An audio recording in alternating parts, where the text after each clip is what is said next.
आइए आज एक बेहद ही दिलचस्प और रोंगटे खड़े कर देने वाले ऐतिहासिक वृत्तांत पर नजर डालते हैं।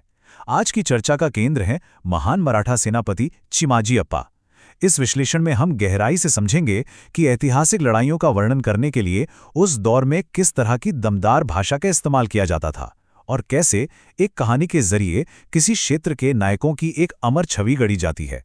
तो चलिए सीधे मुद्दे पर आते हैं और देखते हैं कि ये ऐतिहासिक लेख शुरू कैसे होता है। स्रोत की शुरुआत ही एक बेहद प्रभावशाली सवाल से होती है। पुर्तगालियों के लिए साक्षात यमराज यानी मृत्यु के देवता बनकर कौन आया था?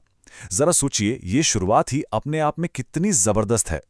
ये इस ऐतिहासिक शख्सियत को किसी आम इंसान की तरह नहीं बल्कि एक अजय तूफान की तरह पेश करती है। ये तुरंत सोचने पर मजबूर कर देता है कि आखिर वो कौन था जिसका खौफ इतना भयंकर था कि उसकी तुलना सीधे यमराज से कर दी गई। कहानी की शुरुआत होती है हमारे पहले पड़ाव से, पुर्तगाली खतरा। अब इस ऐतिहासिक वृत्तांत के अनुसार उस दौर में कुछ बहुत ही गंभीर घटनाएं हो रही थीं। स्रोत का दावा है कि पुर्तगाली आक्रमणकारी मंदिरों को निशाना बना रहे थे और जबरदस्ती धर्म परिवर्तन करवा रहे थे। देखिए, यही वो कथित घटनाएं हैं, या यूं कहें कि यही वो चिंगारी है जिसने उस आक्रामक और जोरदार जवाबी कार्रवाई की नींव रखी, जिसकी चर्चा इस लेख में आगे की गई है। इसके बाद आता है दूसरा भाग, चिमाजी अप्पा का उदय। इस मंडराते हुए खतरे के जवाब में लेख एक बहुत ही खास और भारी भरकम उपाधि का इस्तेमाल करता है, महान मराठा सेनापति चिमाजी अप्पा।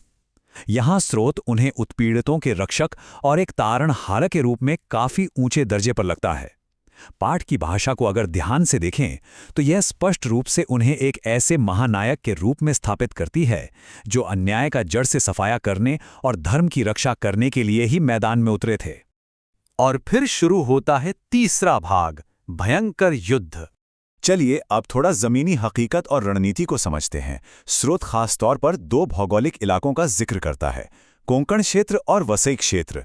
लेख बताता है कि ये वही मुख्य इलाके थे जहां आक्रमणकारियों का अत्याचार अपने चरम पर था, और बिल्कुल यहीं पर मराठों ने अपनी जोरदार जवाबी कार्रवाई की योजना बनाई। ये कोई हवाई बात नहीं थी, बल्कि इन विशिष्ट क्षेत्रों पर नियंत्रण वापस लेने और लोगों की रक्षा करने का एक सीधा जमीनी संघर्ष था। यहाँ जिस तरह के शब्दों का इस्तेमाल हुआ है उसकी तीव्रता वाकई देखने लायक है। पाठ कहता है कि उन्होंने धर्म की रक्षा के लिए अपनी खूंखार तलवार उठाई और पुर्तगालियों के गढ़ को चारों तरफ से घेर लिया। क्या गजब का एक्शन से भरपूर वर्णन है। ये साफ दिखाता है कि मराठों ने अपने दुश्मनों को कोई ढील नहीं दी, उन्हें बचने का कोई रास्ता नहीं दिया और हर तरफ से फंसा लिया था। स्रोत इस पूरी सैन्य कार्रवाई को सिर्फ एक राजनीतिक विस्तार नहीं बल्कि अपनी आस्था को बचाने के एक पवित्र अटूट कर्तव्य की तरह पेश करता है। अब बढ़ते हैं चौथे और अंतिम भाग की ओर, एक सेनापति की विरासत। तो सबसे अहम बात यह निकल कर आती है कि स्रोत इस जीत को बिल्कुल एक तरफा और निर्विवाद बताता है। इसमें साफ साफ लिखा है, मराठों ने ऐसा भयंकर युद्ध लड़ा कि पुर्तगालियों को अपनी जान की भीख मांगनी पड़ी।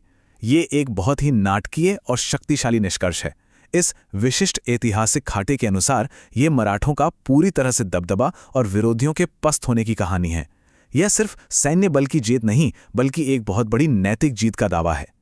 अंत में स्रोत चिमाजी अप्पा को महान धर्म रक्षक की शानदार उपाधि देता है, और ये बहुत ही बेहतरीन तरीके से दिखाता है कि क्षेत्रीय कथाओं में उनकी विरासत कितनी मजबूत है।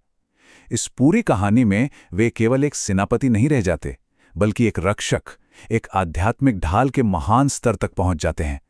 ये इस बात का एक क्लासिक उदाहरण है कि कैसे ऐतिहासिक ग्रंथ असल जिंदगी के पात्रों को महाकाव्यों के किसी महान नायक में बदल देते हैं। अंत में ये पूरा आख्यान एक बहुत ही गहरा और सोचने वाला सवाल छोड़ जाता है। इस तरह के नाटकीय ऐतिहासिक वृत्तांत आज क्षेत्रीय नायकों के बारे में हमारी समझ को कैसे आकार देते हैं? ऐतिहासिक ग्रंथों के सुर, उनके दावों और उनमें इस्तेमाल की गई भाषा को समझना हमारी आज की क्षेत्रीय पहचान को गहराई से समझने के लिए बहुत जरूरी है। इतिहास सिर्फ तारीखों की एक लिस्ट नहीं है, बल्कि इस बात का अध्ययन भी है कि उन घटनाओं को कैसे सुनाया गया, कैसे महसूस किया गया और सबसे जरूरी बात, उन्हें कैसे याद रखा गया। इस सफर में साथ जुड़ने के लिए बहुत बहुत धन्यवाद।